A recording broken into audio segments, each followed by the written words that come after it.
They told me for years there was no money in podcasting. Well, they were all wrong. And there is an old saying that everyone successful has a tragic backstory, right? They have a tragic origin story. Anyone successful, like comedians, they all have pretty messed up childhood. So your childhood, got this from your website, that you were born in Shreveport, Louisiana. Did I say that correct? Shreveport. Shreveport, Yes, Louisiana. I looked it up. It's just on the border of Texas. Yeah.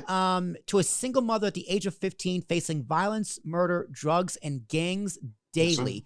Yeah. Now, I don't know the mean streets of Shreveport, but please elaborate. Tell us, what was it like growing up for you?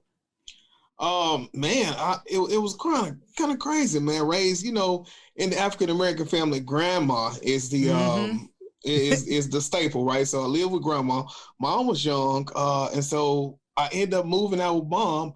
But then she went to jail, right? So she was gone for 5 years, armed robbery. And so then that put me back with grandma. And so then growing up in the neighborhood with her.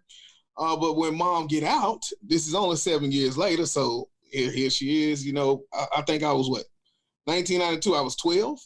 And so she's 15 years older. And so then I'm living back with her. We moved into a bad neighborhood, man. And it was, that's what I kind of learned. You had to grow up real fast, from getting my first gun at like 13, 14 years old, and burying it before you go to school and all these type of things, man. It was real. So you grew up with grandma. Mom went to prison. How old were you when she went to prison? I was, I want to say 8. 8. And no, father's not in the picture. No, I never met my dad. Wow. See, I can't even imagine. So how difficult was that? Like, what kind of impact do you think that had on you as an adult? So talk to me, like, and how that experience shaped you who you are today. Because there's plenty of people out there who just can't recover from a childhood. Like, we talk a lot about the nuclear family and how important that is, and it's so hard to break that mold.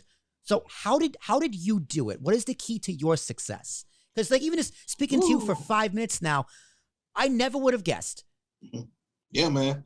I really think, and I talk about this a lot when I go out to schools, when I'm talking to boys, it's really just intrinsic motivation and just understanding like the burden that was placed on me as being the first person to go to college, as having nieces and nephews that are coming up, and what do I give them to see? What do they remember about Uncle D? Because I don't have children of my own.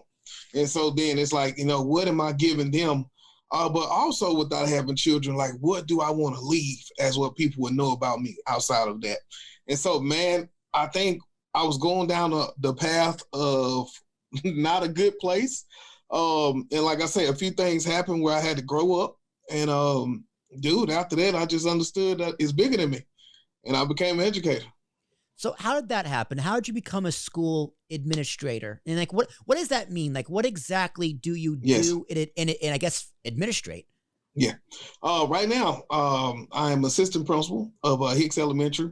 And so we have around 700 students. I have 2 partners.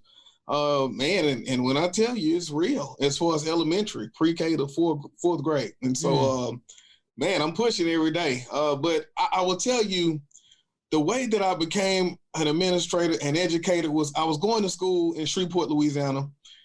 And they called me in and they said Thursday that my classes would be dropped if I didn't pay the full balance that night. And so, dude, I had a decision to make because mom wasn't working. I was taking care of the family. I needed that money for her. So then classes were dropped. I talked to my friend Will Thursday.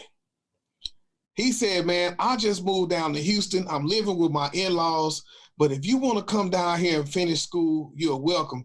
He picked me up that Tuesday, September 3rd, 2003. 4 days later, dude, I haven't been back home since. And that was it, man. So I started school. So he picked me up September.